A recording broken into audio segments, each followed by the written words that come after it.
నమస్కారం. అందరికీ ఆరోగ్యం కార్యక్రమానికి స్వాగతం. ఈనాటి కార్యక్రమంలో మనం చాలా ఇంపార్టెంట్ విషయం మాట్లాడుకుందాం. అదేంటి అంటే గత కొన్ని వారాలు గనక చూస్తే గనక అత్యధిక ఉష్ణోగ్రతలు నమోదవుతున్నాయి. 42, 43 కొన్ని చోట్ల ఇంకా పైగా కూడా నమోదవుతున్నాయి. మధ్యాహ్నం వడగాళ్ళు, అదేవిధంగా ఉక్కపోత, కొంచెం సాయంత్రం రాత్రైనా కూడా ఉక్కపోత అనేది చాలా విపరీతంగా ఉంది. ఎండని తట్టుకోలేకపోతున్నారు.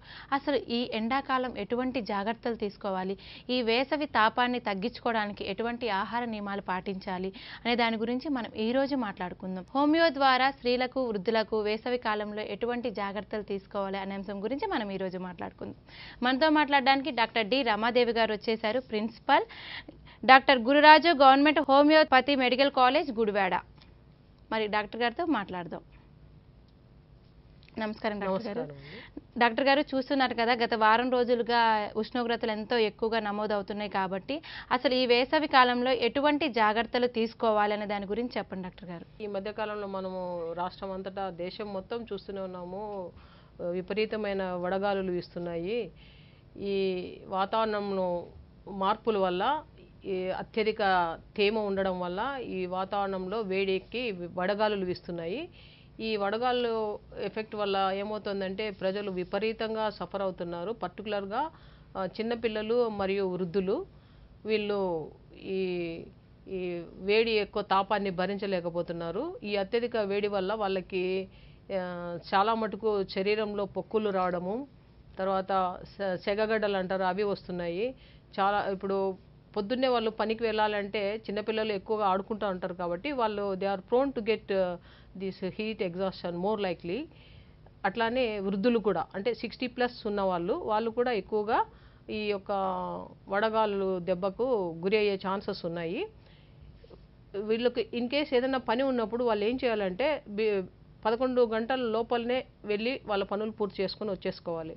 లేదంటే ఆఫ్టర్ 5 o'clock అట్లా బయటికి వెళ్ళాల్సింది వస్తుంది. ఈ మధ్య పీరియడ్లో వాళ్ళు ఎట్టి పరిస్థితుల్లో కూడా బయటికి వెళ్ళకూడదు. ఒకవేళ వెళ్ళాల్సి వస్తే కనుక వాళ్ళు సరైన కవరింగ్ ఉండాలి బాడీకి. పల్చటి వస్త్రాలు ధరించాలి, కాటన్ నూలు డ్రెస్సులు వేసుకోవాలి. తర్వాత ఎక్కువ ఎండ నుంచి వాళ్ళని కాపాడుకోవడానికి గొడుగు వాడచ్చు. వాళ్ళతో పాటు చల్లని నీళ్లు క్యారీ ఆన్ చేసుకోవాలి. నీళ్లు వాళ్ళతో పాటు తీసుకువెళ్ళాలి. పిల్లల్ని ఎక్కువసేపు ఎండలో ఆడుకోనికుండా చూడాలి. ఆటలు ముఖ్యమే పిల్లలకి, బట్ వాళ్ళు ఎక్కువ ఎండకు ఎక్స్పోజ్ కాకుండా చూసుకోవాలి. ఒకవేళ ఈ పిల్లలు ఎక్కువ ఎండలోకి ఆడుకొని వస్తే కనుక ఈ వేడి తాపానికి వాళ్ళ శరీరం తట్టుకోలేదు కాబట్టి, పైగా వాళ్ళకు బేసల్ బాడీ టెంపరేచర్ ఎక్కువ ఉంటుంది, ప్లస్ కెలరీ యూటిలైజేషన్ కూడా ఎక్కువ ఉంటుంది కాబట్టి వాళ్ళు త్వరగా ఎఫెక్ట్ అవుతారు. అదే వృద్ధులకైతే వాళ్ళకు కూడా బిఎంఆర్ తక్కువ ఉంటుంది. వాళ్ళు they are prone to get the side effects of heat stroke. So వాళ్ళని సాధ్యమైనంత వరకు మనం ఎండకు పోనీయకుండానే చూసుకోవాలి, ఇంటి పట్టునే పెట్టాలి. తర్వాత చాలా మటుకు ఈ body covering is very important. Cotton dresses టైట్గా లేకుండా, బిగుతు డ్రెస్సులు లేకుండా కాటన్ లైట్ కలర్స్ అవి వేసుకోవాలి. వాళ్ళతో పాటు వాటర్ క్యారీ ఆన్ చేయాలి. తలకు స్కార్ప్ కానీ లేకపోతే గొడుగు కానీ కంపల్సరిగా ఉంచుకోవాలి. ఈ వేడి వల్ల ఏమవుతుందంటే వాళ్ళు ఎక్స్పోజ్ అయినందువల్ల, అంటే ఈ మధ్యకాలంలో మనం చూస్తున్నాం మన బాడీ టెంపరేచర్ 37 degrees సెంటిగ్రేడ్ ఉండాలి, సెంటిగ్రేడ్. ఇప్పుడు ఈ మధ్యకాలంలో రికార్డ్ అయినట్టు 41, 42, 43, ఈవెన్ 45 కూడా టచ్ అవుతుంది డిగ్రీ సెంటిగ్రేడ్.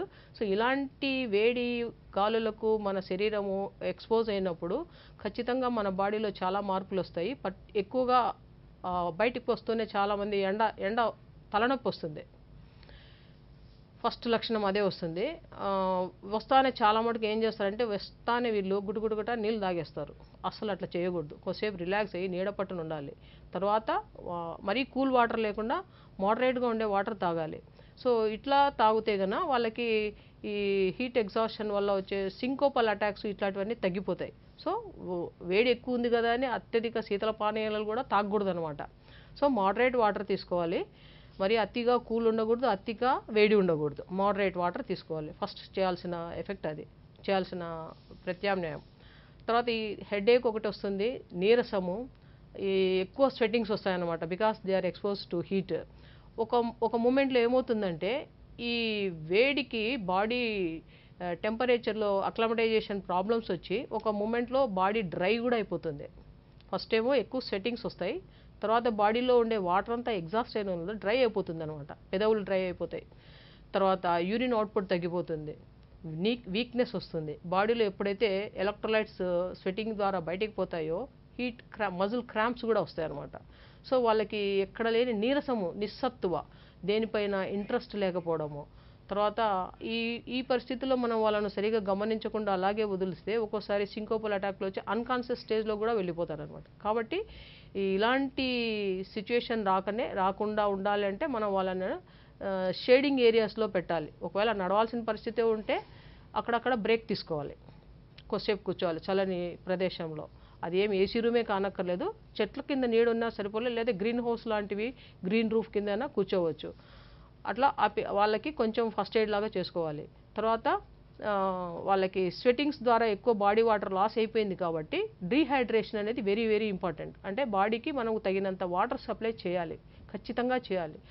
ఈ వాటర్ సప్లై ఎలాంటి వాళ్ళకు తగ్గించుకోవచ్చు అంటే ఎవరైనా కార్డియాక్ ప్రాబ్లమ్స్ ఉండి కానీ, కిడ్నీ ప్రాబ్లమ్స్ ఉండి, లివర్ డిజార్డర్స్ ఉండే వాళ్ళకి మాత్రమే వాటర్ కంటెంట్ ఎక్కువ డోసేజ్లో లేకుండా చూసుకోవాలి. మిగతా అందరూ ఎవరైనా 5 to 6 లీటర్స్ మన శరీర తత్వానికి సంబంధించి నీళ్లు ఖచ్చితంగా తీసుకోవాలన్నమాట. అలా బాడీకి వాటర్ని మనం సప్లై చేసుకుంటా ఉంటేనే ఈ డీహైడ్రేషన్ అనే ప్రాబ్లం రాకుండా ఉంటుంది. మన బుర్ర బాగా పనిచేస్తుంది. అది వాటర్ ప్లస్ గ్లూకోజ్ వాటర్ కూడా ఇవ్వాల్సింది వస్తుంది. అంటే డయాబెటిక్ పర్సన్స్ అయితే కొంచెం చూసుకొని ఇవ్వాలి. అలా డయాబెటిక్స్ ఏం లేనప్పుడు నిమ్మరసం కానీ, ఇంకా శీతల పానీయాలు కాకుండా మనం ఇంట్లో చేసినట్టు ఉంటాయి కదా, నన్నారి షర్బత్ అంటారు, ప్లస్ కొంచెం సాల్ట్, నిమ్మరసం వేసి ఇచ్చేటి. అంటే ప్రతి ఒక్కటి కాస్ట్లీగా కూల్ డ్రింకే తాగనక్కర్లేదు. మనకు టీవీ ఆళ్లలో చూపిస్తారు, అవన్నీ అవసరమే లేదు. ఆ వేసవి యొక్క తాపాన్ని తీర్చడానికి అవి ఏమాత్రం సరిపోవు. శుభ్రంగా మన ఇంట్లో ఫిల్టర్ చేసి పెట్టిన కాంచి వడగట్టిన నీళ్లు కానీ, లేదా కుండలో వాటర్ కానీ అవి ఫ్రీక్వెంట్గా తీసుకుంటా ఉంటే మనం చాలా మటుకు ఈ యొక్క డీహైడ్రేషన్ అనే ప్రాబ్లంను ఓవర్కమ్ కావచ్చు. తర్వాత శరీరానికి కావాల్సిన ఎనర్జీ కూడా రావాలి. కాబట్టి రైస్ లేదా గంజి, రాగి గంజి, అంబలి అంటారు. మనము ఒకప్పుడు దీన్ని మన పూర్వీకులు, మన పెద్దలు తాగేవాళ్ళు. ఇప్పుడు చాలా మటుకు దాన్ని తక్కువగా చూస్తారు. అస్సలు అంబలి అనేది very very important nutritious diet అనమాట. యాక్చువల్గా ఏం చేస్తారంటే నైట్ అన్నం రైస్ ఎక్కువ చేసి దాంట్లోనే వాటర్ కంటెంట్ వేసి పొద్దునకి పెడతారు మూత పెట్టి, దాంట్లో కొంచెం సాల్ట్ యాడ్ చేసి దాన్ని పొద్దున్నే మిక్సప్ చేసుకొని తాగితే that is going to increase the reduce the problems of the sun stroke. And అట్లనే పనులకు పోతూ ఉంటారు చాలామంది, ఈ వర్కర్స్, ఫీల్డ్ వర్క్ చేసేవాళ్ళు, కాంట్రాక్ట్ వర్క్ వాళ్ళు చేస్తూ ఉంటారు కదా, బిల్డింగ్ వర్క్, మూటలు ఎత్తే వాళ్ళు, మేస్త్రీలు, వాళ్ళంతా పొద్దున్నే యాక్చువల్గా చాలా మటుకు ఆయిల్ ఫుడ్ అనేది తగ్గించుకుంటే మంచిది అనమాట. ఈ కార్బోహైడ్రేట్ డైట్ అనేది తీసుకుంటే వాళ్ళకి ఈ ఎండకు వచ్చిన తాపాన్ని తొందరగా వాళ్ళ బాడీకి ఎనర్జీ వచ్చేలాగా చేస్తుంది అనమాట.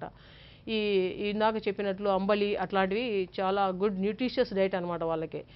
మనమేమో ఇప్పుడు దోశ, ఉప్మా, మ్యాగీ అట్లాంటి డిఫరెంట్ ఫుడ్ తీసుకుంటూ ఉంటాము. యాక్చువల్గా దానికంటే బెస్ట్ రైస్ పొద్దున్నే చేసి దానిలో పెరుగు వేసుకొని కొంచెం పాలు మిక్సప్ చేసుకొని తాగితే దానికి మించిన ఫుడ్ అనేది లేదనమాట త్రూఅవుట్ ద సమ్మర్. పిల్లలకి కూడా అలాగే పెట్టాలి. పెరుగన్నం వెరీ వెరీ ఇంపార్టెంట్, దాంట్లో ప్రోటీన్స్ ఉంటాయి, మినరల్స్ ఉంటాయి. సో ఫస్ట్ మనము పిల్లలకి డైట్లో మేనేజ్మెంట్ ఇంపార్టెంట్ అనమాట. సాధ్యమైనంత వరకు oil food, fried rises, plus ఎక్కువగా నాన్ వెజ్ తీసుకుంటారు. నాన్ వెజ్ అవాయిడ్ చేయమని చెప్పను, బట్ నాన్ వెజ్ ప్రిపరేషన్లో ఎక్కువ ఆయిల్ వాడతారు, స్పైసెస్ ఎక్కువ వాడతారు. కాబట్టి అలాంటివి ఉంటే మనకి ఇంకా దాహం తీరదు. సో బాడీ దాన్ని డైజెస్ట్ చేసుకోవడానికి ఇంకా ఎక్కువ కష్టపడాల్సింది వస్తుంది. సో అట్లా శరీరాన్ని కష్టపెట్టకుండా చేయాలంటే ఈజీగా డైజెస్ట్ అయ్యే ఫుడ్ని మనం తీసుకోవాలి. కార్బోహైడ్రేట్స్ ఈజీగా డైజెస్ట్ అవుతాయి. అట్లానే ఇప్పుడు సమ్మర్ తాపానికి తగ్గించుకోవడానికి తాటి నుంజలు ఇవన్నీ వాడతారు కదా, పుచ్చకాయలు, దోసకాయ, కర్బూజా, ఇలాంటివన్నీ కూడా వాటర్ కంటెంట్ ఎక్కువ ఉంటాయి కాబట్టి వాటిని మనము ఎంత అంటే అంతగా తీసుకోవచ్చు. దానివల్ల మనకు వచ్చే నష్టం అయితే ఏమీ లేదు. మన శరీరానికి కావాల్సినటువంటి మినరల్స్, వాటర్ను అవి బాగా మనకి సప్లై చేస్తారు. మన స్తోమత ఉన్నంత వాటికి ఇట్లాంటి వాటిని ఎక్కువ యూస్ చేసుకోవాలి. ఇంకా వచ్చేటి మజిల్ క్రాంప్స్ వస్తాయి. మజిల్ క్రాంప్స్ ఎందుకు వస్తాయంటే మన బాడీలో ఉండే వాటర్, ఎలక్ట్రోలైట్స్ ఇవన్నీ లాస్ అయిపోయింటాయి స్వెట్ ద్వారా. సో దాన్ని ఓవర్కమ్ కావాలంటే ఒకటే ఒక మార్గము, మనము నీళ్ళల్లో కొంచెము ఉప్పు, కొద్దిగా గ్లూకోజ్ కలుపుకొని ఫ్రీక్వెంట్గా తాగుతూ ఉండాలి. అది చేస్తే, లేదంటే ఓఆర్ఎస్ లేదా కొబ్బరి నీళ్ళు, మనకు ఏది అందుబాటులో ఉంటే అది. కూల్ డ్రింకే ఏం తాగనక్కర్లేదు. ప్రత్యామ్నాయంగా మనకి దానికి సంబంధించిన వితిన్ అవర్ రేంజ్ మనం ఇవి తయారు చేసుకొని తాగొచ్చు. ఈవెన్ రసనా లాంటివి, నిమ్మరసము, నన్నారి షర్బత్ పూర్వం నుంచి ఉన్నాయి. ఇవి చాలా మటుకు కొంతమందికి తెలియకపోవచ్చు. ఇవి చాలా శీతల పానీయంలాగా ఉపయోగపడుతుంది. దాంట్లో షుగర్ ఎక్స్ట్రాక్ట్ ఉంటుంది, షుగర్ సిరప్, తేనె అలాంటివి కూడా వేసుకొని మనం తాగొచ్చు. ఈ యొక్క తాపాన్ని నుంచి మనం బయటపడవచ్చు. ఈ మజిల్ క్రాంప్స్ నుంచి తప్పించుకోవాల్సింటే ఒకటే మార్గము, ఎక్కువ మనం మినరల్స్ బాడీలోకి తీసుకోవాలి. ఎలక్ట్రోలైట్స్ ఇంబ్యాలెన్స్ లేకుండా చూసుకోవాలి. లేకపోతే మన చేతులు కూడా వంకర్లు పోతాయి. ఈ స్వెట్, వాటర్ లాస్, కొంతమందికి వామిటింగ్స్ కావచ్చు, కొంతమందికి డయేరియా వస్తుంది, బేదులు అవుతాయి, విరోచనాలు అవుతాయి. సో ఈ 2 ద్వారా స్వెట్టింగ్స్, ఈ 3 ద్వారా మన బాడీలో ఉండే వాటర్ కంటెంట్ అంతా లాస్ అయిపోతుంది. మరి ఆ లాస్ అయిపోయిన వాటర్ కంటెంట్ మన బాడీలోకి రీచ్ కావాలంటే one and the only way is ఓరల్గా తీసుకోవాలి. కొన్ని పరిస్థితుల్లో ఓరల్గా తీసుకోలేని పరిస్థితి వస్తాయి. అంటే గ్యాస్ట్రో ఎంట్రైటిస్ అలాంటి ఎక్కువ సమ్మర్లో ఇలాంటి ఎక్కువ సమస్యలు వస్తుంటాయి. మరి అలాంటప్పుడు ఏం చేయాలంటే ఓరల్గా తీసుకోకూడదు. తీసుకుంటే ఇంకా ఎక్కువ వాంతులు అవుతాయి. మరి ఏంటి అలాంటప్పుడు ఐవీ ఫ్లూయిడ్స్ పెడతారనమాట. దాంట్లో నార్మల్ సెలైన్ కానీ, సోడియము క్లోరైడ్ ఇవన్నీ పెట్టి మన బాడీ ఎలక్ట్రోలైట్ ఇంబ్యాలెన్స్ రాకుండా ఉండేదానికి అవి ఖచ్చితంగా బేస్ లైన్ సపోర్ట్ లాగా అవి పెట్టాల్సిందే అనమాట. సో ఇలాంటి జాగ్రత్తలు తీసుకోవాలి.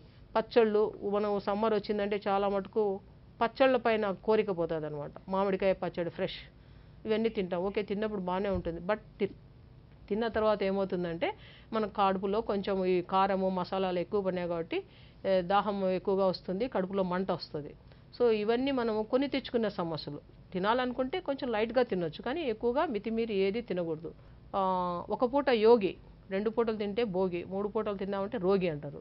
అంటే ఇప్పుడు ప్రజెంట్ ఉండే సిచ్యువేషన్కి అయితే యాక్చువల్గా మనం 3 పూటలు తినాల్సిన పరిస్థితి వస్తుంది. ఎందుకంటే టూ మచ్ స్ట్రెస్ మనకు ఉంటుంది. తర్వాత ఈ యాక్టివిటీస్ కూడా మనకు ఎక్కువగానే ఉన్నాయి కాబట్టి మనం చేసే శరీరానికి తగినట్టు యాక్టివిటీస్కి సరిపోయిన న్యూట్రిషన్ మనకు రావాలంటే ఆ ఫ్రీక్వెంట్ ఇంటర్వల్స్లో మనం ఫుడ్ తీసుకోవాల్సిందే. ఒక పూట తింటే అయితే సరిపోదు. కాబట్టి ఫ్రీక్వెంట్గా కొద్దిగా మనము ఫుడ్ తీసుకోవాలి. ఒక్కసారిగా తీసుకుంటే బాడీలో దాన్ని డైజెషన్ చేసుకునే దానికి తీవ్రంగా డైజెస్టివ్ ప్రాబ్లం ఇబ్బంది అవుతుంది. కాబట్టి ఫ్రీక్వెంట్ ఇంటర్వల్స్లో స్మాల్ క్వాంటిటీస్ ఆఫ్ ఫుడ్ మనం తీసుకోవచ్చు. బట్ వాటర్ మాత్రం తరచూ తీసుకుంటూనే ఉండాలి. అలాగే ఈ విరోచనాలు అయినప్పుడు ఏం చేస్తారంటే వాటికి ఎక్కువ అంటే మోర్ దాన్ 5 times వాటరీగా విరోచనాలు అయితే దాన్ని మనం డయేరియా అంటాము. ఈ సమ్మర్ డయేరియాకి చాలా కారణాలు ఉంటాయి. ఈ సమ్మర్లోనే ఎక్కువగా వైరల్ ఇన్ఫెక్షన్స్ కూడా వస్తాయి. ఈ తిరునాళ్ళలో కూడా అవే ఎప్పుడు వస్తాయి. పెళ్ళిళ్ళు అక్కడే జరుగుతాయి. అన్ని సమ్మర్. ఎంత వేడి తాపం ఉన్నా కూడా ఈ పనులు అయితే ఆగవు. మరి పోవాల్సిన పరిస్థితి వస్తుంది. అక్కడ పోతాము, వాళ్ళు పెట్టిన ఫుడ్ తింటాము, లేదా అంటే జాతరలు అవి ఇవి వెళ్ళొస్తాము. సో ఇవన్నీ వెళ్ళి వచ్చిన తర్వాత మనకు ఆఫ్టర్ ఎఫెక్ట్స్ చాలా ఉంటాయి. సో ఇలాంటి అప్పుడు ఏం చేయాలంటే కొంచెం అక్కడ కంటామినేషన్ అనేది ఎక్కువగా ఉంటుంది. దానివల్ల మనకి శరీరంలోకి ఇన్ఫెక్షన్స్ అవన్నీ వచ్చే ఛాన్సెస్ ఎక్కువ ఉంటాయి. కాబట్టి మనం ఆ ఫుడ్ ఐటమ్ ఏదైతే తింటున్నామో కొంచెం జాగ్రత్తగా తీసుకొని తినడము, లేదంటే వాటర్ మనం తీసుకునేటి తాగడము, లేదా ఫిల్టర్ చేసిన వాటరు అలాంటివి తాగితే చాలా మటుకు మనము ఇలాంటి ఇన్ఫెక్షన్ బారిన పడకుండా ఉంటాము. తర్వాత ఈ మోషన్స్ కూడా ఫ్రీక్వెంట్గా ఈ ఫుడ్ కంటామినేషన్ వల్ల వస్తాయి. నెక్స్ట్ హీట్ స్ట్రోక్ వల్ల కూడా ఎక్కువగా వస్తుంది. సో దానికి ఓన్లీ సొల్యూషన్ అంటే బాడీని ఎక్కువగా రీహైడ్రేట్ చేయడం, వాటర్ కంటెంట్ ఎక్కువ తీసుకోవాలి. ఆకు పదార్థాలు కూల్ చేసేటివి అంటే ఇప్పుడు తాటి ముంజులు అవి అంటారు కదా, అట్లాంటివన్నీ బాగా తీసుకోవాలి. చాలా మటుకు వీళ్ళు వేడి చేస్తుంది అంటారు. వేడి చేసేది అనేది అంటే ఎక్కడ ఏమీ లేవు. ఈ ఒక ఫుడ్ ఐటమ్ మనం ఏదైనా తీసుకున్నప్పుడు దాని నుంచి మనకి ఏదైనా ప్రాబ్లమ్స్ కొత్తవి వస్తే అప్పుడు మనం దాన్ని అనుకోవచ్చు, దీనివల్ల నాకు ఈ సమస్య వచ్చింది. అంతేగాని చాలామందిలో అపోహలు ఉంటాయన్నమాట. ఇది తింటే నాకు వేడి చేస్తుంది. చాలామంది అంటారు ఉలవచారు తాగితే వేడి చేస్తుంది. ఏదైనా లిమిట్గా తీసుకుంటే దానివల్ల ఏ సమస్య రాదు. ఇన్ ఎక్సెస్, ఇందాక సామెత చెప్పాను, ఎక్కువగా తింటే రోగి అయిపోతామని. So whatever that food we are taking that must be within the limits. లిమిట్గా తీసుకున్నప్పుడు మనది ఏది కూడా మనకి సమస్య కాదు. అతిగా తీసుకుంటేనే అది విషలాగా అవుతుంది అనమాట. అంటే what I mean to say ప్రాబ్లమాటిక్గా అవుతుంది, అంతేగాని అది విషం కాదు. సో దానివల్ల మనకి కొన్ని సమస్యలు వస్తాయి. సో లిమిటెడ్ డైట్ తీసుకొని బాగా నీళ్లు తాగుతూ వెరీ టైట్ డ్రెస్సింగ్ అవి లేకుండా ఎండకు ఎక్స్పోజ్ కాకుండా చాలా మటుకు మనం కొన్ని జాగ్రత్తలుగానే తీసుకుంటే ఈ వేసవి యొక్క వడగాల నుంచి మనము తప్పించుకోవచ్చు. మనం ఈ మాత్రం జాగ్రత్తలు అయితే పాటించాలి. ఈ స్వెట్టింగ్స్ ఎక్కువ ఉన్న వల్ల ఏమవుతుందంటే ఒక్కోసారి చర్మం పైన పొక్కులు వస్తాయి. పిల్లలకు ఎక్కువగా వస్తాయి. ఎందుకంటే వాళ్ళు మట్టిలో ఆడుకొని వస్తారు, సరిగా మరీ స్నానం వృద్ధి చేసుకోకుండా అట్లా వస్తారు. కాబట్టి ఈ స్టెఫలోకాకల్ ఇన్ఫెక్షన్స్ వీటి వల్ల శరీరం పైన సెగగడ్డలు అంటారు, అవి తరచూ సమ్మర్లోనే ఎక్కువ వస్తాయి. ఎందుకంటే బాడీ పైన స్వెట్టింగ్స్ ఎక్కువ వస్తుంది. స్వెట్ వచ్చిన ప్రతిసారి యాక్చువల్గా మనము వాటర్ వేసి వాష్ చేసుకోవాలి. పిల్లలు అవన్నీ అట్లా చేయరు కాబట్టి అది డ్రై అప్ అయిపోతూ ఉంటుంది, దానిపైన బ్యాక్టీరియల్ యాక్షన్ వస్తూ ఉంటుంది. సో దానివల్ల ఏమవుతుందంటే ఈ ఇన్ఫెక్టెడ్ ఏరియా పైన అవి చిన్న చిన్న బాయిల్స్ వస్తాయన్నమాట, సెగగడ్డలు అంటారు వాటిని. కొంతమందికి పస్ వస్తుంది, కొంతమందికి బ్లడ్ వస్తుంది. సో ఆ ఇన్ఫెక్టెడ్ ఏరియా యాబ్సెస్ ఏదైతే ఉందో దానిపైన ఒత్తకుండా సరైన హోమియోపతి మెడిసిన్స్ తీసుకున్నట్లయితే ఆ యాబ్సెస్ బర్స్ట్ కాకుండా అవి దాంట్లో చీమ్ బయటకు వచ్చేస్తుంది అనమాట. సో అట్లా కొన్ని ప్రికాషన్స్ తీసుకోవాలి. ఎక్కడైతే స్వెట్ ఎక్కువ ఉంటుందో ఆ ఏరియాలో చాలా మటుకు టెండెన్సీ ఉన్న వాళ్ళకి సెగగడ్డలు ఎక్కువ రావడం తరచుగా జరుగుతుంటుంది. పర్టికులర్గా ఇవి చిన్నపిల్లలకి అండ్ వృద్ధులకి, ప్రెగ్నెంట్గా ఉండే వాళ్ళకి, డయాబెటీస్ పర్సన్స్కి ఇంకా ఎక్కువ ఉంటుంది. ఎందుకంటే వాళ్ళలో ఆల్రెడీ గ్లూకోజ్ లెవెల్స్ ఎక్కువగా ఉంటాయి. They are more prone to get fungal infections. కాబట్టి వాళ్ళకి ఈ అండర్ ఆర్మ్స్ అండ్ గ్రాయిన్స్లో ఎక్కువగా అండ్ యానల్ రీజియన్లో యాప్సెస్ వస్తూ ఉంటుంది అనమాట. సో యానల్ రీజియన్లో పెరియానల్ యాప్సెస్ అంటారు, డయాబెటిక్స్లో ఎక్కువగా వస్తుంటుంది అది. సో ఒకసారి వచ్చిందంటే మనం దాన్ని లైట్గా తీసుకోవచ్చు. But when there is a recurrence of perianal abscess, definitely there is a need to go for advice of the doctor. వాళ్ళకి డయాబెటీస్ ఏమన్నా ఉందా లేదా అని చూసుకోవాలి, లేదా కంట్రోల్లో ఉందా లేదా అని చూసుకోవాలి. సో రిపీటెడ్గా పెరియానల్ యాప్సెస్ అంటే మలద్వారం చుట్టూ ఎక్కువగా ఈ సెగగడ్డలు వస్తూ ఉంటారు, యాప్సెస్, చీమ్ గడ్డలు. సో అలాంటి రావడం అనేది ఒక మంచి లక్షణం అయితే కాదు. సో దానికి ఏం చేయాలంటే ఫస్ట్ బ్లడ్ గ్లూకోజ్ లెవెల్స్ ఎంత ఉన్నాయా ఏమని చెక్ చేయించుకోవాలి. తర్వాత పరిశుభ్రత పాటించాలి. శుభ్రమైన వాటర్తో క్లీన్ చేసుకోవడము, ఆఫ్టర్ ఎవ్రీ వాష్ అవుట్ పోయిన తర్వాత టాయిలెట్ సోప్ అవి వాడడం, ఇవన్నీ minimum requirements to keep our genital organs clean. That is very important. So అలా లేకపోతే ఏమవుతుందంటే చాలా మటుకు బ్యాక్టీరియల్ యాక్షన్ జరిగిపోయి ఈ సమ్మర్లోనే ఎక్కువగా దురదలు మొదలవుతాయి అనమాట. అది అండర్ ఆర్మ్స్లో, గ్రాయిన్స్లో, పీబిక్ రీజియన్లో ఇట్లా అంతా ఈ సెగగడ్డల వల్ల ఇన్ఫెక్షన్స్ ఎక్కువగా వస్తాయి, ఫాలికులైటిస్ ఇలాంటివన్నీ వస్తాయి. సో ఇవన్నీ మనకు రాకుండా ఉండాలంటే పరిశుభ్రత మెయిన్ పాటించాలి. తర్వాత మితిమీరిన ఆహారం లేకుండా, ఆయిల్ ఫుడ్ అవన్నీ లేకుండా చూసుకోవాలి. అవసరమైతే ఈ బ్లడ్ షుగర్ లెవెల్స్ని ఒకసారి చెక్ చేయించుకోవడం చాలా మంచిది. ఇలా చేసినందువల్ల మనకి షుగర్ లెవెల్స్ ఎలా ఉన్నాయి ఏమని మనం దాన్ని మానిటర్ చేసేదానికి అవకాశం ఉంది. ప్రెగ్నెన్సీలో కూడా చాలా మటుకు బిగుతు వస్తువులు వేసుకోకూడదు. ప్రెగ్నెన్సీ అంటేనే వాళ్ళకి పాపం కొంచెం ఇబ్బందికరంగా ఉంటారు. ఆమె ఒక పర్సనే కాకుండా ఇద్దరిని, mother and also she has to bear the baby కూడా కదా. సో అలాంటి పరిస్థితుల్లో వాళ్ళకి టైట్ గార్మెంట్స్ అవన్నీ వేసుకునేందువల్ల స్వెట్ ఏరేషన్ రాక ఆ బాడీ పైన గుల్లలు అవన్నీ కూడా వస్తూ ఉంటాయి. స్ట్రెచ్ మార్క్స్ కామన్, బట్ దాంతోపాటు ఈ సెగగడ్డలు ఎక్కువగా వస్తాయి. ప్రిక్లీ హీట్ ఇంకొకటి. సో అవి కూడా ఎక్కువగా ఉంటాయి. దానివల్ల శరీరం పైన పొక్కులు వస్తాయి, దురద పెడుతుంది, మంటలు వేస్తుంది అనమాట. సో దానికి ఇప్పుడు జనరల్గా మెడిసిన్స్ వాడుతూ ఉంటారు, క్యాలడ్రిల్ ఇవన్నీ వాడుతూ ఉంటారు. హోమియోపతిలో కూడా మంచి మెడిసిన్స్ ఉన్నాయండి. క్యాలన్యులేటెడ్ బోరిక్ పౌడర్ అనేది ఉంది, అది వేస్తే కన్నా చాలా మటుకు ఈ యొక్క శరీరం సంబంధించిన, స్కిన్ సంబంధించిన ప్రాబ్లమ్స్ మంచిగా ట్రీట్ చేయొచ్చు. ఆ పౌడర్ వేస్తే కన్నా అవి ప్రిక్లీ హీట్ కానీ ఏవి కానీ తగ్గిపోతాయి. తర్వాత మనం చేయాల్సింది చాలా మటుకు డ్రైగా ఉంచుకునేలాగా చూసుకోవాలి. అండర్ ఆర్మ్స్ను స్వెట్ వచ్చింది ఓకే, ట్వైస్ కాకపోతే థ్రైస్ స్నానం చేయాల్సిన, 3 పూట్ల స్నానం చేసినా కూడా ఇంకా మంచిది అనమాట. కార్యక్రమంలో ఇప్పుడు ఒక చిన్న విరామం.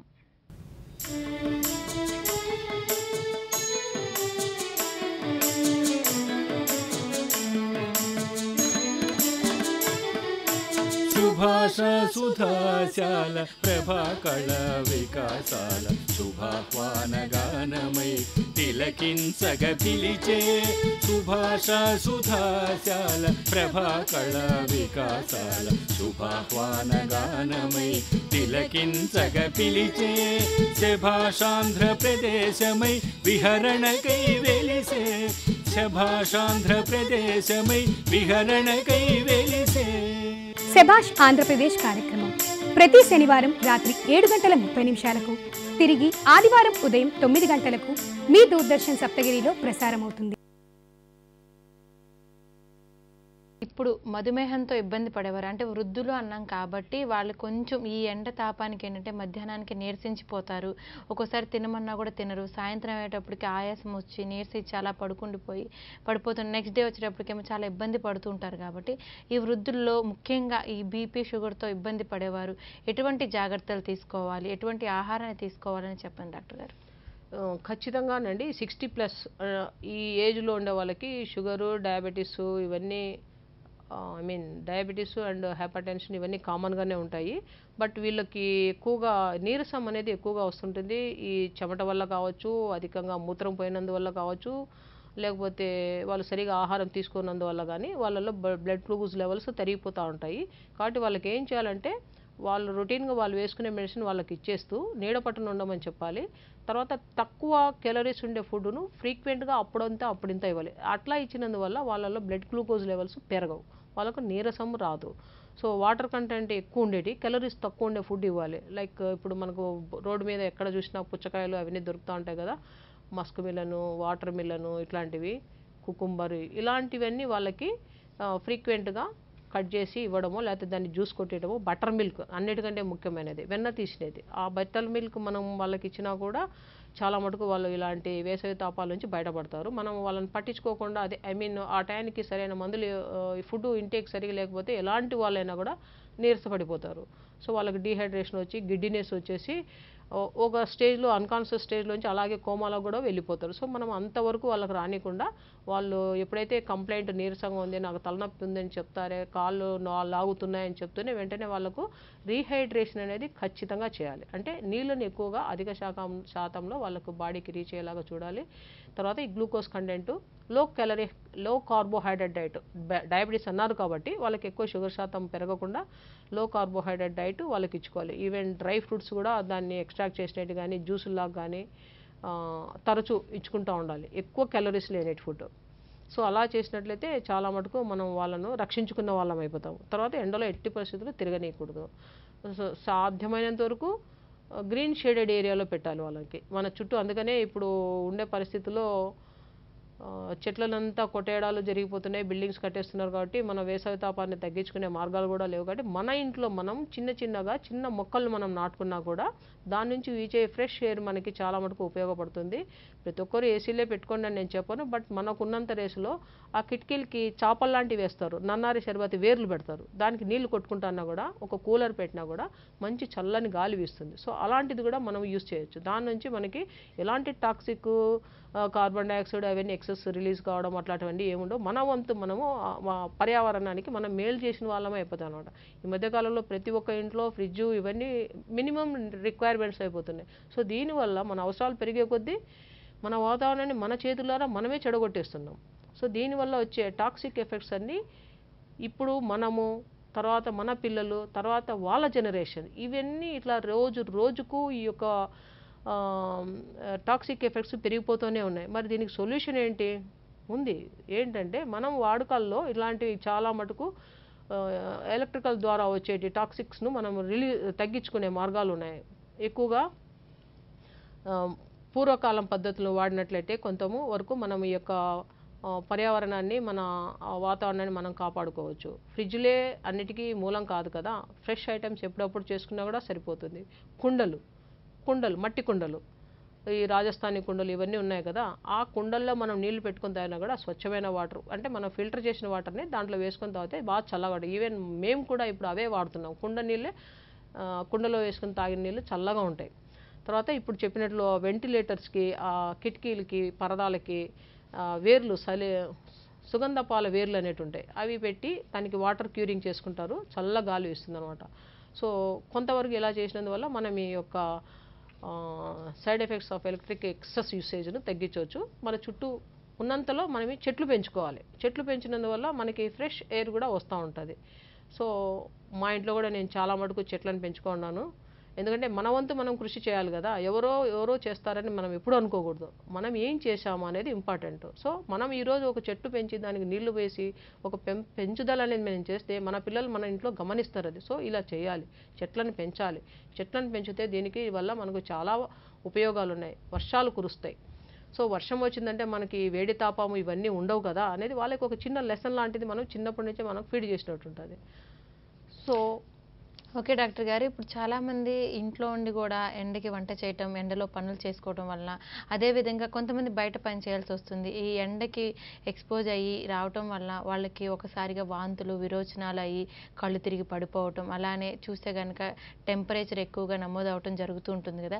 వీళ్ళు ఎటువంటి జాగ్రత్తలు తీసుకోవాలి అనే దాని గురించి చెప్పండి. సో ఇప్పుడు మనం పొద్దున్న లేసి చూస్తూనే ఉంటాము, వీళ్ళు వర్కర్స్ ఇవంతా ఎండకు సిమెంట్ పనులు చేసే వాళ్ళంతా పాపం పొద్దున్నే వాళ్ళు 8 గంటలకల్లా లేచి వాళ్ళ పనులలో వాళ్ళు జాయిన్ అయిపోయి ఉంటారు. వీళ్ళు ఎక్కువగా వేడి ఉష్ణోగ్రతలు తట్టుకోవాలి. ఆల్రెడీ యాక్చువల్గా చెప్పాలంటే వాళ్ళ శరీరము ఆ యొక్క ఎండ వేడికి అక్లమటైజ్ అయిపోయి ఉంటుంది. అక్లమటైజ్ అయినా కూడా ఇప్పుడు వీస్తున్న వేడి గాలులో దగ్గర 45 డిగ్రీ సెంటీగ్రేడ్స్ ఉందంటే ఒక్కోసారి వాళ్ళ శరీరము ఇంత ఎక్సెస్ హీట్ను టాలరేట్ చేయలేదు. సో అలాంటప్పుడు ఏమవుతుందంటే వాళ్ళకి ఒక్కోసారి సడన్గా బాడీలో హీట్ లాస్ అయిపోయి ఎక్కువ స్వెట్టింగ్స్ అన్నా వస్తాయి, లేదంటే బాడీ డ్రై అయిపోతుంది అనమాట. బాడీ డ్రై అయిపోవడము, సింకోపల్ అటాక్స్ వస్తాయి, కళ్ళు తిరిగి పడిపోవడము, విరోచనాలు కావడము, లేదంటే వామిటింగ్స్ కావడము, ఉన్నట్టుండి ఉన్న పొలంగా కొలాప్స్ అయిపోతారు. సో అలాంటి సిచ్యువేషన్స్ వస్తాయి. ఇమీడియట్గా అలాంటప్పుడు వాళ్ళకి ఏం చేయాలంటే వాళ్ళను నీడ పట్టును తీసుకొని పోయి ముఖం మీద చల్లని నీళ్ళతో, అంటే నాట్ కూల్ వాటర్, ఉన్న వాటరే ఒక తడి బట్టను తీసుకొని బాడీ మొత్తం స్పాంజింగ్ చేయాలి. అలా చేస్తే ఈ ఎక్సెస్ హీట్ అనేది కొంతవరకు అట్లీస్ట్ 1 డిగ్రీ సెంటీగ్రేడ్ అయినా తగ్గుతుంది. సో 45 డిగ్రీ సెంటీగ్రేడ్ దాటితేనే మనకి ఇలాంటివన్నీ వస్తాయి. అంటే ఒక్కొక్క శరీర తత్వాన్ని బట్టి సింటమ్స్ వచ్చేటి ఉంటాయి అనమాట. ఇప్పుడు ఎక్కువ ఏసీలో ఉండి నీడ పట్టున ఉండే వాళ్ళకి ఈవెన్ 40 డిగ్రీస్ దగ్గర పోయినా కూడా వీళ్ళు టాలరేట్ చేయలేరు. బట్ బయట వాళ్ళు పనులు చేసుకునే వాళ్ళు మాత్రం వాళ్ళకి 42, 45 వరకు వాళ్ళకి టాలరెన్స్ ఉంటుంది. బట్ అది ఎప్పుడైతే 45 దాటిపోయి వడగాలులు విపరీతంగా వీస్తాయో అప్పుడు వాళ్ళ శరీరం కూడా దాన్ని తట్టుకోలేదు, ఓర్చుకోలేదు. సో అలాంటప్పుడు వాళ్ళని వెంటనే కంటిన్యూస్గా వర్క్ అక్కడ చేయొద్దు. 2 అవర్స్ చేసుకొని మధ్యలో బ్రేక్ తీసుకోండి. గ్రీన్ హౌస్ లాంటివి కట్టాలి, అదే తెరచాపలు లాంటివి కట్టాలి. ఆ నీడలో వాళ్ళని కూర్చోబెట్టాలి. ఇచ్చి మధ్యలో మజ్జిగ కానీ చల్లనీళ్ళు కానీ ఇవ్వాలి. వీలైతే ఆ తడిగుడ్డను పెట్టి బాడీ మొత్తం స్పాంజింగ్ చేసుకోమని చెప్పాలి. ఇలా కొంచెం మనం ఫీడ్ చేసినట్లయితే వాళ్ళు ఈ యొక్క వేసవి తాపాన్ని నుంచి, వడగాల నుంచి వాళ్ళ బాడీని వాళ్ళు ప్రొటెక్ట్ చేసుకోగలుగుతారు. ఇంకోటి అంటే ఈ ఎక్కువ విపరీతంగా వేడిగాలులు వీసినందువల్ల పాపం వాళ్ళకి మన జీడిపి కూడా తగ్గిపోతుంది అనమాట. బయట ఎవరు పోయి పని చేసుకోలేని పరిస్థితులు. సో ఈ ఎక్కువ ఎక్సెస్ హీట్ వల్ల మన యొక్క ఉత్పాదన అవి కూడా తగ్గిపోతూనే ఉన్నాయి. సో ఇది ఫ్యూచర్లో ఇలాగే మనం వదిలేస్తే ఈ యొక్క వేడి తాపం అనేది పెరుగుతూనే ఉంటుంది కానీ తగ్గేదైతే లేదు. సో అలాంటప్పుడు మన వంతు ప్రతి ఒక్క ఇంట్లో ఏ మాత్రము సందు లేదా స్థలం ఉంటే చెట్లను పెంచడం మాత్రమే దీనికి సరైన ప్రత్యామ్నాయం.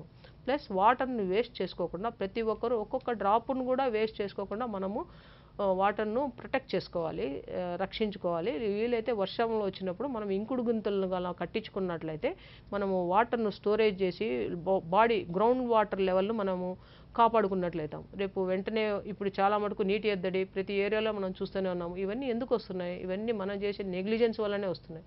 సో దీన్ని కాపాడుకునే బాధ్యత కూడా మనపైనే ఉంది. సో నాకు తెలిసి దీనికి ప్రత్యేకంగా మనం చేయాల్సింది చెట్లను విపరీతంగా పెంచుకోవాలి. ఉన్న చెట్లను అయితే నరకకుండా చూసుకోవాలి. అనవసరమైన మొలకలు అలాంటివి మాత్రమే తీసేయాలి. ప్లస్ ఈవెన్ పక్షులు కూడా ఈ మధ్యకాలం మనమే వాడిపోతున్నాం, పక్షులకి ఏంటి ఇంకా రక్షణ? సో వీలైతే మనం కొన్ని అక్కడ మన ఇంటి గోడ పైన ఎక్కడనో కొన్ని ధాన్యం గింజలు కానీ ఒక కప్పులో నీళ్ళు కానీ పెడితే ఈవెన్ మనం ఆ పక్షులను కూడా మనము రక్షించుకున్న వాళ్ళం అవుతాము. ఈ మధ్యకాలంలో మనం పిచ్చుకలు కానీ ఇంకా వేరే చిన్న చిన్న నిద్రలేస్తానే మనకు కుహు కుహు అని వినిపించేటి ఈ మధ్యకాలంలో ఎవరైనా చూసారా అలాంటివి? కోయిల రాగాలు కానీ పిచ్చుకల సవడి అట్లాంటివన్నీ చాలా మటుకు తగ్గిపోతున్నాయి. ఎందుకని? ఇవన్నీ వేడి తాపం ఎక్కువైపోయి చెట్లను కొన్ని నరికినందువలన ఎక్సెస్ హీట్ వల్ల దానిలో కూడా ఒక షేడింగ్ ఏరియా అనేది కూడా లేకుండా పోతుంది అనమాట. సో మనం ఈ చెట్లను పెంచుకుంటే చాలా మటుకు ఈ యొక్క ఎక్సెస్ హీట్ను మనం తగ్గించుకోవచ్చు. ప్లస్ వర్షించే మేఘాలు మనం తెచ్చుకోవచ్చు. ఇవన్నీ ఏమీ లేనప్పుడు మనకు వర్షం రాదు. వానదేవుడు అని మనం అనుకుంటే ఏమొస్తుంది? మన చేతుల్లో మనం చాలా తప్పులు చేస్తున్నాం. ఈ తప్పులు మనం చేయకుండా చాలా మటుకు ఈ టాక్సిక్ గ్యాసెస్ ఇవన్నీ రిలీజ్ కాకుండా చూసుకుంటే మనం చాలా మటుకు పర్యావరణాన్ని మనము రక్షించుకున్నట్లయితుంది. కార్యక్రమంలో ఇప్పుడు ఒక చిన్న విరామం. నాట్య సుమాంజలి కార్యక్రమానికి స్వాగతం. భరత మహానుభుని బ్రహ్మదేవుల ద్వారా తెలుసుకున్నటువంటి భరత శాస్త్ర నాట్య శాస్త్రాన్ని యాజ్ ఇట్ ఈజ్గా చక్కగా ప్రదర్శించేటువంటి పద్ధతే కూచిపూడి పద్ధతి. నాట్యం భిన్న రుచేర్జనస్య బహుదాప్యేకం సమారాధనం అంటే నాట్యం భిన్న రుచులు గల వ్యక్తుల చేత ఒకే రకంగా ఒకే విధంగా ఆరాధింపబడుతోంది అని నాట్యశాస్త్రం తెలియజేసింది. శరీర యొక్క మనం కదలికని అభినయము అంటారు. ఇది యజుర్వేదం నుండి తీసుకొనబడిందండి. సుఖము దుఃఖము రెండు కలిసి ఉంటుంది. ఆ సుఖ దుఃఖాలని మనం అంగాది అభినయంతో అంగములతో అభినయిస్తే అంటే ఆంగిక అభినయంగాను వాచిక అభినయంగాను ఆహార్యం సాత్విక అభినయంతో వాటిని అభినయిస్తుంది నాట్యం అవుతుందని చెప్పి భరతమని తెలియజేశారు నాట్యశాస్త్రంలో. నాట్య సుమాంజలి ఫోన్ ఇన్ లైవ్ కార్యక్రమం ప్రతి మొదటి బుధవారం మరియు మూడో బుధవారం మధ్యాహ్నం 3 గంటలకు మీ దూరదర్శన్ సప్తగిరిలో. నాట్య సుమాంజలి తప్పక వీక్షించండి.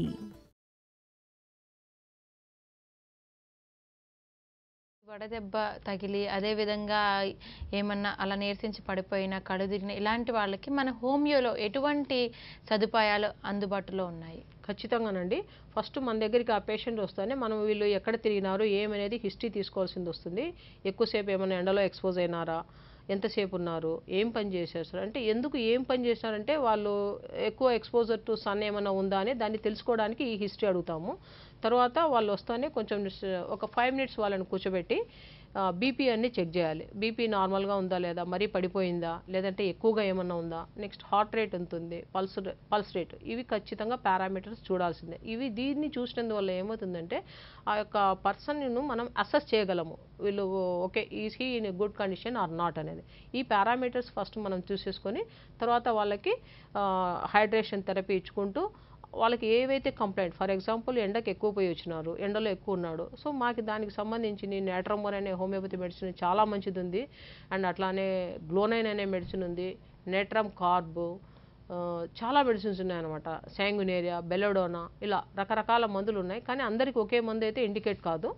సో బట్ జనరల్గా ఎవరైతే ఎక్కువగా హీట్కి ఎక్స్పోజ్ అవుతూ ఉంటారో వాళ్ళకి ఖచ్చితంగా వాళ్ళతో పాటు ఒక హోమియోపతి మెడిసిన్ కూడా ఇచ్చి పెడితే చాలా మంచిది అనమాట. ఈ యొక్క వేసవి ఎక్స్ట్రీమ్స్ ఆఫ్ హీట్ను వాళ్ళు they can bear, ill effects రాకుండా చూసుకోవచ్చు. ఈ మధ్యకాలంలో చాలామంది స్టూడెంట్స్ స్కూల్లో నుంచే వస్తూ ఉంటారు, మాకు ఎండ వడదెబ్బ తగ్గకుండా మాకు మందులు ఇవ్వండి అని వస్తారు. సో చాలా మటుకు హాస్పిటల్లో కానీ క్లినిక్స్లో కూడా వచ్చి మెడిసిన్స్ తీసుకొని వెళ్తూ ఉంటారు. ఆ మెడిసిన్ నేట్రమోర్ 6S అనేది ఒకటి, అది యాక్చువల్గా ఉప్పు నుంచే తయారు చేస్తారు ఆ మెడిసిన్. సో ఇప్పుడు మనకి సమ్మర్లో వచ్చేది సమస్య ఏమొస్తుంది, బాడీలో ఎక్కువగా సాల్టే లాస్ అవుతుంది కాబట్టి దాన్ని రీప్లేస్ చేస్తున్నాం మనం.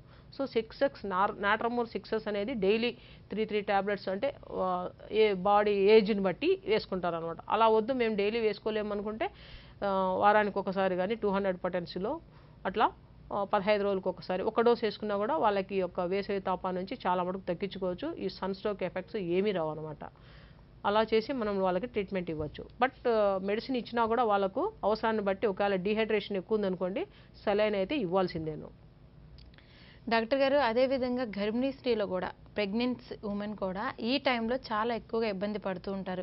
వాళ్ళకి మామూలుగానే కూర్చోవాలన్నా లెగవాలన్నా పడుకోవాలన్నా బేబీ లోపల ఉంటుంది కాబట్టి కొంచెం ఇబ్బందిగా అసౌకర్యంగా ఫీల్ అవుతారు. కాబట్టి ఈ వేసవి తాపానికి ఒక పక్కన వాటర్ తీసుకోలేరు, నీరసించిపోతుంటారు, టైంకి బేబీ కోసం ట్యాబ్లెట్స్ వేసుకోవాల్సి వస్తుంది. కాబట్టి ఇంకొకటి అదేవిధంగా గర్భిణీ టైంలో ఎంత సఫర్ అవుతారు, సర్జరీస్ కూడా అయి ఉంటాయి కదా డాక్టర్ గారు, వాళ్ళు ఎటువంటి జాగ్రత్తలు తీసుకోవాలనే దాని గురించి కూడా చెప్పండి. ఓకే అండి, ఇప్పుడు ప్రెగ్నెన్సీ దగ్గరికి వస్తాము. ఇప్పుడు ఈ హోమియోపతి మెడిసిన్స్ వల్ల చాలా మందిలో అపోహ ఉంటుంది, ఈ హోమియోపతి మందులు వాడచ్చా వాడకూడదా. ఖచ్చితంగా వాడచ్చండి. ఈ హోమియోపతి మందుల వల్ల ఎవరికి ఎలాంటి నష్టం జరగదు. పర్టికులర్గా ఆ ప్రెగ్నెంట్ లేడీకి కానీ పుట్టబోయే బిడ్డకు కానీ ఎలాంటి నష్టం జరగదు. It is not going to cause any sight of side effects. But కొన్ని మెడిసిన్స్ వల్ల కొన్ని సైడ్ ఎఫెక్ట్స్ అయితే ఉంటాయి. కానీ హోమియోపతి మందులు వాడినందువల్ల ఎలాంటి డిసడ్వాంటేజెస్ సైడ్ ఎఫెక్ట్స్ ఏమీ ఉండవు. నిర్భయంగా ప్రెగ్నెన్సీలో హోమియోపతి మందులు వాడచ్చు. తర్వాత ఈ ప్రెగ్నెన్సీలో ఫస్ట్ మంత్స్లో ఉన్నారనుకోండి, ఫస్ట్ 3 మంత్స్లో ఉన్నారనుకోండి, వాళ్ళకి ఎక్కువగా నాజియా, వామిటింగ్స్ ఇవన్నీ ఉంటాయి. సో ఆ వామిటింగ్స్ వల్ల కానీ నాజియా వల్ల కానీ కడుపులో తిప్పడం వల్ల వీరు ఈ తల తిరగడం వల్ల చాలా మటుకు ప్రెగ్నెంట్ లేడీస్ ఫుడ్ ఏం తీసుకోరు. సో అలాంటి వాళ్ళకి సరైన ప్రాపర్ మెడిసిన్ మన హోమియోపతిలో ఉన్నాయి. లైక్ నక్స్వామికా కానీ సెపియా కానీ తర్వాత ఇపికాకు, ఇలా చాలా మెడిసిన్స్ ఉన్నాయి. అలాంటి మెడిసిన్స్ వేసుకొని వాళ్ళు రొటీన్గా వాళ్ళ ప్రెగ్నెన్సీని హ్యాపీగా ఎంజాయ్ చేసొచ్చండి. ప్రెగ్నెన్సీ అనేది it is not a disease, it is a physiological phenomena. So ఆ ప్రెగ్నెన్సీలో కూడా ఎంత హ్యాపీగా అంటే అంత హ్యాపీగా ఈ హోమియో మెడిసిన్స్ వేసుకొని వాళ్ళు ఎలాంటి ఇబ్బంది లేకుండా కంటిన్యూ చేసుకోవచ్చు. ఈ వామిటింగ్స్ వల్ల కూడా ఇప్పుడు మామూలుగా అయితే ప్రెగ్నెన్సీలో నైట్ టైం ట్యాబ్లెట్ వేసుకోండి, పొద్దున్న మీరు హ్యాపీగా ఉంటారు అంటారు. హ్యాపీ అనే ట్యాబ్లెట్స్ కూడా ఇస్తారు. ఈ ప్రెగ్నెన్సీలో వాళ్ళకి తీసుకున్న ఫుడ్ సరిగా డైజెషన్ కాక వాళ్ళకి రీగర్జిటేషన్ ఆఫ్ ఫుడ్ వస్తూ ఉంటుంది. సో అలాంటి వాటికి కూడా మంచి హోమియో మెడిసిన్స్ ఉన్నాయి. మా దాంట్లో హోమియో మెడిసిన్స్ వాడండి, హ్యాపీగా ప్రెగ్నెన్సీని ఎంజాయ్ చేయొచ్చండి. ఓన్లీ థింగ్ ఈజ్ అక్కడ మనకి ఏదైతే సరిపడని ఆహారం ఉందంటే లైక్ ఆయిల్ ఫుడ్ ఫస్ట్ అది కొంచెం కంట్రోల్ చేసుకోవాలి. సమ్మర్ వచ్చింది కదా, కొంతమందికి కాఫీ టీలు ఎక్కువ తాగే అలవాటు ఉంటుంది. 1 or 2 times అయితే తాగొచ్చు, బట్ అదే పనిగా రోజుకు 10 కప్పులు తాగడం అనేది నాట్ అడ్వైజబుల్. సో అలాంటివి ఏదన్నా ఎక్స్ట్రా ఇంటేక్ బివరేజెస్ అలాంటివన్నీ అవాయిడ్ చేయాలి. అది ప్రెగ్నెన్సీ ఉన్నా అవాయిడ్ చేయాల్సిందే, లేకున్నా కూడా అవాయిడ్ చేయాల్సిందే. చాలా మటుకు అందరు ఈ మధ్యకాలంలో ఆల్కహాల్ తీసుకోవడం అదొక ఫ్యాషన్ అయిపోతుంది అనమాట. అస్సలు అట్లాంటివి తీసుకోకూడదు. దానివల్ల మన శరీరం మనం ఇంకా శ్రమ పెట్టిన వాళ్ళం అయిపోతాము. సో అలాంటి ఫుడ్ ఐటమ్స్కి మనం దూరంగా ఉండడము, బివరేజెస్కు దూరంగా ఉంటేనే మన ఆరోగ్యాన్ని మనం కాపాడుకుంటాం. అవన్నీ తిని మందులు వేసుకోవడం ముఖ్యమా, వాటికి దూరంగా ఉండి ఆరోగ్యాన్ని కాపాడుకోవడం ఇంపార్టెంట్, ఆలోచించుకోవాలి మనమే.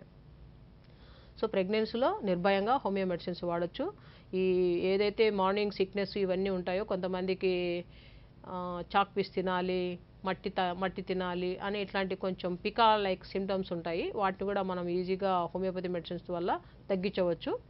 ప్రాపర్ ఇండికేటెడ్ మెడిసిన్ అనేది ఇస్తే కనుక వాళ్ళకి ఇలాంటి రుగ్మతులు ఉండవు. తర్వాత వీళ్ళు ఫుడ్ సరిగా తీసుకోరు, నాజియా, వామిటింగ్స్ ఉంటాయి. ఇంకా ఈ మన ఇండియన్స్లో ఇంకా వచ్చే సమస్య ఏంటంటే అనేమియా, రక్తహీనత ఇంకా ఎక్కువ ఉంటుంది, ఆ లేడీస్లో ఇంకా ఎక్కువ ఉంటుంది.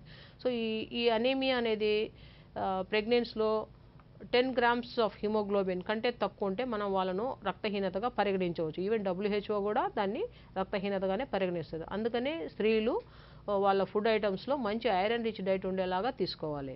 మరి నాజియా, వామిటింగ్స్ వల్ల వాళ్ళు ఫస్ట్ 3 monthsలో ఏమీ ఫుడ్ సరిగా తీసుకోలేరు కాబట్టి ఈ హోమియోపతి మెడిసిన్స్ తీసుకున్నందువల్ల వాళ్ళు తీసుకున్న ఫుడ్లో ఉండే ఐరన్ అది బాగా ఈజీగా అబ్జర్వ్ చేసేలాగా చేస్తాయి అనమాట homeo medicines. No side effects at all. For example కొన్ని ఐరన్ సబ్స్టిట్యూట్స్ తీసుకున్నందువల్ల కొంతమందికి నాజియా వస్తుంది, వామిటింగ్స్ అయితే కొంతమందికి డయేరియా వస్తుంది. ఇది మీరు గమనించే ఉంటారు.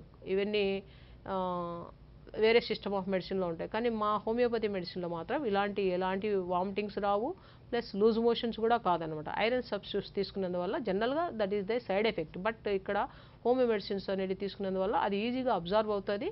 మలబద్ధకం ఉన్నా ఏదైనా కూడా దాన్ని కంట్రోల్ చేస్తుంది. సో రెగ్యులర్గా ఆమెకు బౌల్ మూమెంట్స్ ఉండేలాగా హోమియో మెడిసిన్స్ చేస్తాయి అన్నమాట. కాబట్టి ఎలాంటి అపోహలు లేకుండా హోమియో మెడిసిన్స్ను వాడచ్చు. డాక్టర్ గారు, చాలామంది హోమియోపతి మెడిసిన్స్ వాడినప్పుడు కొన్ని ఆహార పదార్థాలు తీసుకోకూడదు, తీసుకుంటే అవి పనిచేయవు అంటారు కదా, అసలు అది నిజమేనా? లేకపోతే ఉంటే ఎటువంటి ఆహార పదార్థాలు తీసుకోకూడదు? అవి అన్ని మెడిసిన్స్కు రాదు, బట్ జనాల్లో ఏముంది అది ఒక అపోహలాగా అంత స్ప్రెడ్ అయిపోయింది అనమాట. హోమియోపతి మందులు వాడితే ఎర్రగడ్డ తినకూడదు, తెల్లగడ్డ తినకూడదు, కాఫీ తాగకూడదు అని. సో ఇవి ఇందాక నేను చెప్పాను, కొన్నిటికి మాత్రమే అలాంటి రెస్ట్రిక్షన్స్ ఉంటాయి. ప్రతి మెడిసిన్స్కి అయితే అట్లా ఉంటుంది. ఫర్ ఎగ్జాంపుల్ తూజా అనే మెడిసిన్ వాడినప్పుడు మాత్రమే ఈ ఆనియన్స్ అట్లాంటివి వాడకూడదు అని చెప్తారు. నక్స్వామ్గా అనే మెడిసిన్ వేసుకున్నప్పుడు కాఫీ, టీలు వద్దంటారు. అంటే మనం ఇచ్చే మెడిసిన్ బట్టి మీకు పథ్యం అనేది ఉంటుంది. ఎందుకంటే ఆ మెడిసిన్ వేసుకున్నప్పుడు పలానా ఇంటేక్ ఫుడ్ తీసుకున్నప్పుడు the medicine action is going to be disturbed. అంతే, దాని నుంచి మీకైతే ఏ చెడు లక్షణం ఉండదు. మనం మెడిసిన్ ఎందుకు తీసుకుంటాం? నీకు ఉన్న సమస్యను తగ్గించుకోవాలని చూసుకుంటాం, అంతే కదా. మరి సమస్య తగ్గించుకోవాలనుకున్నప్పుడు ఒక కాఫీనో, టీనో, అంటే అన్ని మెడిసిన్స్ కాదు, నేను మళ్ళీ చెప్తున్నాను, ఓన్లీ 1 or 2 drugs దానిలకు మాత్రమే ఇవి తింటే మెడిసిన్ యాక్షన్ తగ్గుతుంది అని చెప్తాం. అంతేగాని యాంటీడోట్ అనో లేకపోతే పని చేయదనేది లేదనమాట. మెడిసిన్ యాక్షన్ ఉంటుంది. మనం ఎందుకు తీసుకుంటున్నాం మెడిసిన్? దాని ఫుల్ పవర్ మనకి ఆ మెడిసిన్ వల్ల వచ్చి మనకు ఉండే కంప్లైంట్ తగ్గిపోవాలనే ఉద్దేశంతో తీసుకుంటున్నాం. మరి తగ్గాలంటే కొన్ని మనం నియమాలు పాటించాలి కదా. సో అందుకని చెప్తారు, అంతేగాని ప్రతి మెడిసిన్కి అలాంటిది అయితే ఏమీ లేదండి. ఓకే డాక్టర్ గారు, ఇప్పుడు ఉమెన్స్ గురించి వచ్చింది కాబట్టి డాక్టర్ గారు, ప్రతి మంత్ పీరియడ్స్లో వాళ్ళు ఎంతో సఫర్ అవుతూనే ఉన్నారు. ఒక ఏజ్ యుక్త వయసు వచ్చేటప్పటికి ఒక రకంగా సఫర్ అవుతున్నారు, 40+ వచ్చేటప్పటికినేమో ఆగిపోయే దశ అంటున్నారు, అప్పుడు విపరీతంగా సఫర్ అవుతున్నారు. అసలు వీటికి హోమియోలో ఎటువంటి మెడిసిన్స్ అందుబాటులో ఉన్నాయి? ఖచ్చితంగా ఉన్నాయండి హోమియోపతిలో. అమ్మాయిలకు పర్టికులర్లీ కౌమార దశ నుంచి మనం మంచి హోమియో మెడిసిన్స్ ఉన్నాయి మా దగ్గర. ఇప్పుడు వాళ్ళు ప్యూబర్టీలో రీచ్ అవుతారు. ప్యూబర్టీ అంటే ఎంటరింగ్ ఇంటూ ఏ రీప్రొడక్టివ్ లైఫ్. సో వాళ్ళకి మనము తగు జాగ్రత్తలు వాళ్ళకి చెప్పాలి. పర్టికులర్గా caring of the gentle organs. అది అలా వాళ్ళకు పిల్లలకి ఫస్ట్ ఆఫ్ ఆల్ మనం చెప్పాలి నీ శరీరంలో ఏం మార్పులు జరుగుతాయని. చెప్పలేదనుకోండి వాళ్ళకి, వాళ్ళు ఒకలాంటి ఫోబియాకు గురవుతారు. సో ఇంతకుముందు నా శరీరం ఇలా లేదే, ఎందుకు ఇప్పుడు ఇలా అయింది, స్ట్రక్చర్ ఏంటి, మెమరీ గ్లాండ్స్ డెవలప్ అవుతున్నాయి, ప్యూబిక్ హెయిర్ వస్తుంది, వాట్ ఈస్ దిస్, అది అందరికీ అలా ఉంటుందా, నాకు మాత్రమే ఇలా ఉంటుందా అని ఒకలాంటి ప్యానిక్గా అవుతారు కొంతమంది పిల్లలు. తర్వాత ఈ onset of the menstrual cycles వాళ్ళకి అది వచ్చినందువల్ల ఇంకా కొంత భయాందోళనకు గురవుతారు. సో ఇది నార్మల్ ఏజ్ 12-13 ఇయర్స్కి వస్తే భయపడాల్సింది ఏం లేదు. ఎందుకంటే ఆ ఏజ్కి వాళ్ళకి క్లాస్లో జరిగిన లెసన్స్ వల్ల కొంత వాళ్ళకి అవగాహన ఉంటుంది. బట్ 8 ఏళ్లకు కొంతమందికి ఈ మధ్య కాలంలో మనం చూస్తున్నాం 10 ఇయర్స్ కల్లా మెచ్యూర్ అయిపోతూ ఉంటారు. సో అలాంటి వాళ్ళకి ఎక్కువగా ప్రాబ్లం అనిపిస్తుంది. ప్రీమెచ్యూర్గా ప్రికాషియస్ ప్యూబర్టీ అంటారు వాటిని. సో బిఫోర్ 8 ఇయర్స్ అలాంటి వాళ్ళకి ఇలా మెన్స్ట్రుయేషన్ అక్కర్ అయిందనుకోండి, నెలసరి వస్తే అప్పుడు ఆ పాప మానసిక పరిస్థితి ఎలా ఉంటుందో చూడండి.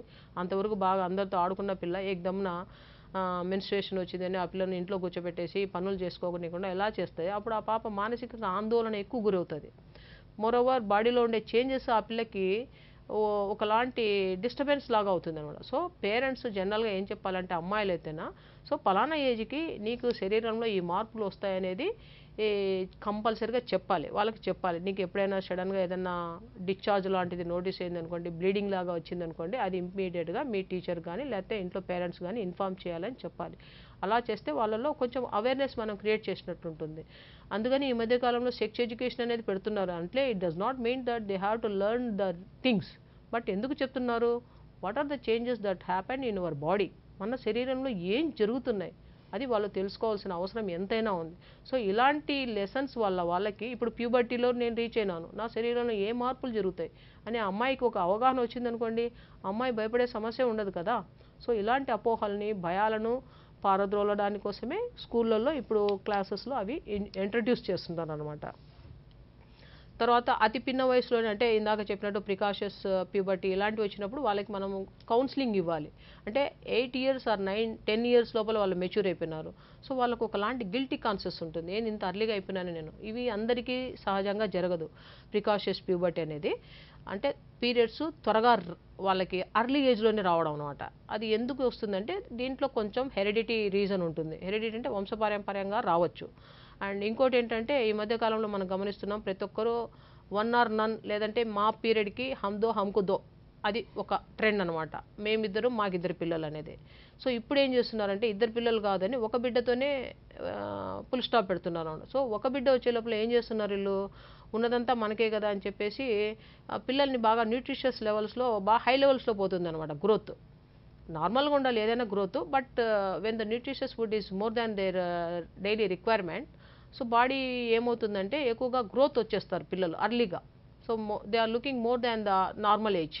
సో అలాంటి వాళ్ళకి ఓవర్ న్యూట్రిషియస్ ఫుడ్ వల్ల కానీ లేకపోతే కొంతమందికి ఇలా ఓవర్ న్యూట్రిషియస్ వల్ల కూడా ఓవర్ కాన్షియస్ ఇవి ఉన్నందుకు టూ మచ్ కేరింగ్ ఉంటారు. కేరింగ్ ఉండాలి, పిల్లలకి ఖచ్చితంగా ఉండాలి. But high calorie and fatty food ఇలాంటివన్నీ నాట్ అడ్వైజబుల్. ఏదైనా అతిగా తీసుకుంటే దానివల్ల ప్రాబ్లమే ఉంటుంది. నెక్స్ట్ ఇంకోటి reason for this precocious puberty ఏంటంటే ఈ మధ్యకాలంలో కొంతమందికి ఇన్ఫెక్షన్స్ వచ్చింటాయి, లైక్ ఎన్కాఫలైటిస్, బ్రెయిన్ సెల్ ఏదైనా ఎక్కడైనా ట్యూమర్స్ ఉండడము, అలాంటి వాళ్ళకి కాంప్లికేషన్ లాగా ప్రికాషియస్ ప్యూబర్టీ రావచ్చు.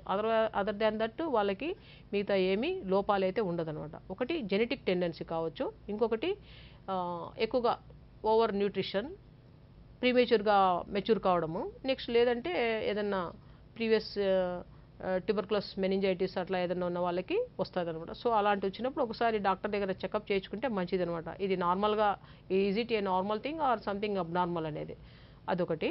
తర్వాత ఈ ప్రతి నెల మెన్స్ట్రుయేషన్ కామన్, అందుకనే దాన్ని మెన్స్ట్రుయేషన్ అంటారు. మెన్స్ట్రుయేషన్ మీన్స్ ప్రతి నెల, మెన్సమ్ ప్రతి నెల అది పీరియడ్ వస్తుంది కాబట్టి, ఋతుక్రమం వస్తుంది కాబట్టి దాన్ని మెన్స్ట్రుయేషన్ అంటారు.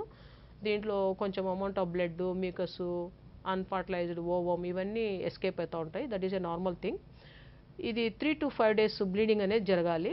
కొంతమందిలో ఏమవుతుందంటే అతి తక్కువగా అవుతారు కొంతమందిలో ఏమవుతారంటే రోజుకు 4-5 ప్యాడ్స్ మారుస్తూ ఉంటారు. సో కొంతమందికి 5 days కాకుండా 8, 9, 10 అలా 10 రోజుల వరకు కూడా అవుతుంది అంటారు. సో అలాంటివి మనం అబ్నార్మల్గా తీసుకోవచ్చు. దాన్ని మెనోరేజియా అంటారు.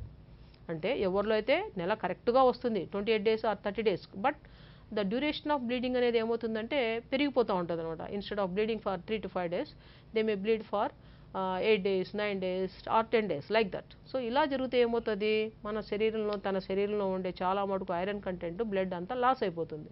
సో దీనివల్ల ఏం జరుగుతుంది, ఆమెకి తొందరగా రక్తహీనత వస్తుంది అనమాట. Because most of the Indians are anaemic. దానికి తోడు ఈ ఎక్సెస్ బ్లీడింగ్ వల్ల ఆమెలో ఉండే రక్తము ఇంకా తగ్గిపోతుంది అనమాట. ఈ రక్తం తగ్గినందువల్ల ఆమె ఏమవుతుంది, రొటీన్గా తన పని సరిగా చేసుకోలేదు.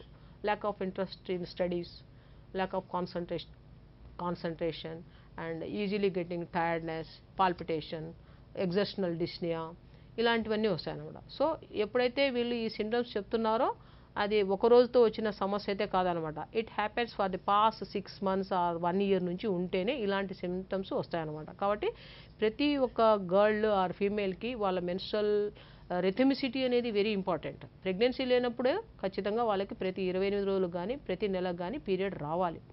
వస్తే బట్ 3 to 5 days బ్లీడ్ కావాలి. It depends upon their constitution అనమాట, హార్మోనల్ రెగ్యులేషన్. ఈ హార్మోన్స్లో ఏదైనా ఇంబ్యాలెన్స్ ఉండిందనుకోండి, అలాంటి వాళ్ళకి ఈ యొక్క పీరియడ్స్ డిస్టర్బెన్స్ వస్తాయి. Hormones concern to this regulation of the menstruation అంటే hypothalamic, pituitary, ovarian axis and also thyroid. ఇవన్నీ ఎవరిలో అయితే బాగా పనిచేస్తూ ఉంటాయో వాళ్ళకి ఈ పీరియడ్స్ ప్రాబ్లం అనేది జనరల్గా రాదు. ఎవరికైతే ఈ హైపోథాలమస్ కానీ, పిట్యూటరీ కానీ, ఓవరీస్ కానీ, ఫంక్షన్ థైరాయిడ్ కానీ ఫంక్షన్స్ డిస్టర్బెన్స్ ఉంటాయో వాళ్ళల్లో పీరియడ్స్ ఇంబ్యాలెన్స్ ఉంటాయి. సో ఈ మధ్య కాలంలో మనము పీసీఓడి అనే కేసెస్ ఎక్కువగా చూస్తున్నాం. ప్రతి ఒక 10 మందిని అమ్మాయిలు తీసుకుంటే ఒక కేసు ఖచ్చితంగా మనకి పీసీఓడితోనే వస్తుంది. సో ఇవన్నీ ఎందుకు వస్తున్నాయి, it is all because of hyper oestrogenic state, androgenic state. అంటే దాని యొక్క లక్షణాలు ఏంటి, పీసీఓడి అంటేనే అదేమో పెద్ద భూతమో దయ్యమో కాదనమాట. ఈ మధ్యకాలంలో ఒక సినిమా కూడా తీశారు దానిపైన, పీసీఓడి పైన. దాంట్లో ఫైనల్గా ఏం చెప్తారు, పిల్లలు పుట్టరు అంటారు. ఆమె ఏమవుతుంది, నాకు పిల్లలు పుట్టరు కదా అని పెళ్ళి వద్దు అనుకుంటుంది. అవును డాక్టర్ గారు, ఈ మధ్య కాలంలో మనం ఎక్కువగా అదే దాన్ని ఒక కాన్సెప్ట్ తీసుకుంటారు అనమాట. Then motto is to educate the public. ఒక మంచి మెసేజ్ తీసుకుని అయితే చేయొచ్చు. సో పీసీఓడి వల్ల అదేం పెద్ద ప్రమాదకరమైన జబ్బు అయితే కాదు. సో దాంట్లో ఏం జరుగుతుందంటే వాళ్ళల్లో ఉండే అండాశయాల్లో ఎక్కువగా నీరుబుడ్డలు ఉంటాయి, జనరల్గా నీరుబుడ్డలు ఉండవు. సో వీళ్ళల్లో నీరుబుడ్డలు పెరుగుతాయి అన్నమాట. ఆండ్రోజెనిక్ స్టేట్ ఎక్కువ కావడము, hormonal imbalance, oestrogen progesterone imbalance, దీనివల్ల ఏమవుతుందంటే ఆమెకి పీరియడ్స్ రెగ్యులర్గా రావు. మేబీ ఒక 45 days కానీ 50 days కానీ 60 days కానీ, లేదంటే ఒక్కోసారి కొంతమందికి 3 నెలలకు 4 నెలలకు 5 నెలలకు అట్లా డిలేగా వస్తూ ఉంటాయి. డిలేగా వస్తుంటే దానివల్ల ఇబ్బంది పడుతుంటారు. కాబట్టి తగు జాగ్రత్త తీసుకోవాలి. ఇర్రెగ్యులర్ గా అనిపించినప్పుడు తగిన డాక్టర్ని సంప్రదించాలి డాక్టర్ గారు. డాక్టర్ గారు, అదే విధంగా ఇప్పుడు మనకి వేసవి కాలంలో స్త్రీలు, వృద్ధులు ఎలాంటి జాగ్రత్తలు తీసుకోవాలి, ఎటువంటి ప్రాబ్లమ్స్ వస్తాయి, అలానే లేడీస్కి వచ్చే పీరియడ్స్ ప్రాబ్లమ్స్ కూడా ఎంతో చక్కగా తెలియజేశారు డాక్టర్ గారు. ధన్యవాదాలండి. నమస్కారం అండి, థ్యాంక్ యూ వెరీ మచ్. చూశారు కదండి, డాక్టర్ రమాదేవి గారు ఎంతో చక్కగా తెలియజేశారు కదా. మరి ఈ కార్యక్రమం ఇంతటితో సమాప్తం. వచ్చే వారం మరో అంశంతో మీ ముందుంటాను. అంతవరకు సెలవు, నమస్కారం.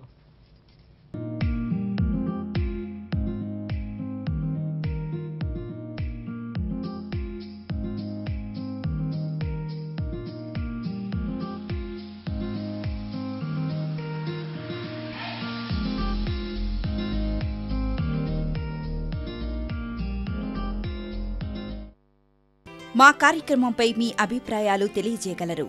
YouTube www.youtube.com/c/Doordarshan Saptagiri. Facebook www.facebook.com/DD Saptagiri. Twitter twitter.com/DD Saptagiri VJA. Instagram www.instagram.com/DD Saptagiri. Screen మీద కనబడుతున్న QR కోడ్ని స్కాన్ చేయడం ద్వారా DD సప్తగిరి యూట్యూబ్ ఛానల్ని వీక్షించగలరు. మరిన్ని అప్డేట్స్ కోసం DD సప్తగిరి యూట్యూబ్ ఛానల్ని సబ్స్క్రైబ్ చేసుకోండి.